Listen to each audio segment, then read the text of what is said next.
যে আমাকে কেন রুমিনকে কি হলো, রুমিনেরটা কি হলো, কেন মনোনয়ন দেয়া হলো না? এদের চোখে পানি। আম্মা আপনাকে জিততে হবে, আম্মা আমরা আপনাকে জিতায় জবাব দেব।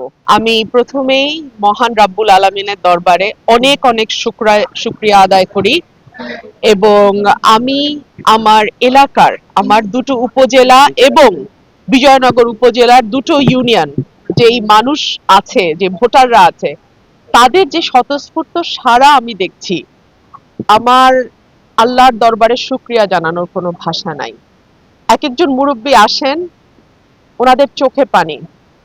আম্মা আপনাকে জিততে হবে, আম্মা আমরা আপনাকে জিতায় জবাব দেব। এই যে মানুষের ভালোবাসা, এই ঋণ আমি কি দিয়ে পরিশোধ করব? আমি শুধু আল্লাহর কাছে এটাই দোয়া করি, ওনারা যেই স্বপ্ন এবং আশা নিয়ে আমাকে ভোট দেবেন, আল্লাহ যেন আমাকে সেই স্বপ্ন পূরণ করার তৌফিক দেন।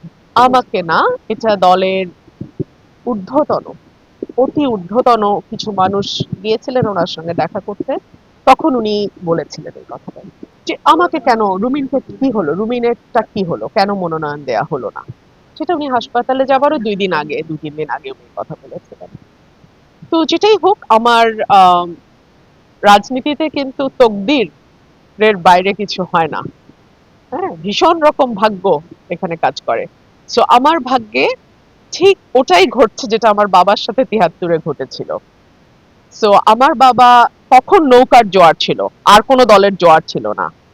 আমার বাবা স্বতন্ত্র জিতেছিলেন।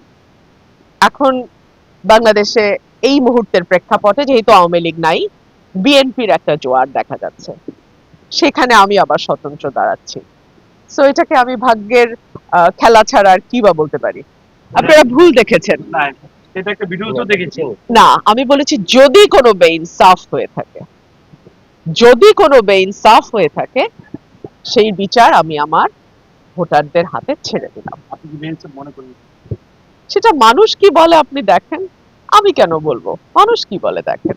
যে আমার বয়স এবং আমার রাজনৈতিক অভিজ্ঞতার চেয়ে অনেক বড়, সেই দায়িত্ব আমি অক্ষরে অক্ষরে পালন করার সর্বোচ্চ চেষ্টা করেছি, যেটার একটা মানে একটা রূপ আপনারা দেখেছেন যখন 2018 সালের সংসদে 19 সাল থেকে আমি জয়েন করি, এবং সেখানে আমার ভূমিকা কি ছিল।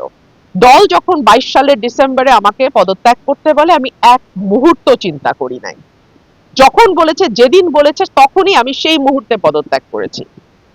এরপরে দল যদি মনে করে নতুন নেতৃত্ব, তাকে আমি স্বাগত জানাই, যে আমায় আমার service is no longer required, that's okay, fine, আমি আমার রাজনীতি চালিয়ে যাব। কিছু কিছু জায়গায় আমার কর্মীদেরকে বলা হচ্ছে যে আহ, তাদের উপরে হয়তো মামলা দেয়া হবে বা কিছু, আমি বলেছি যদি এরকম কিছু হয়, নিশ্চয়ই আমি প্রশাসনকে সেটা জানাবো, এবং আমার মিডিয়ার ভাইরা তো আমার পাশে সব সময় আছেন, আপনারাও সেটা জানতে পারবেন।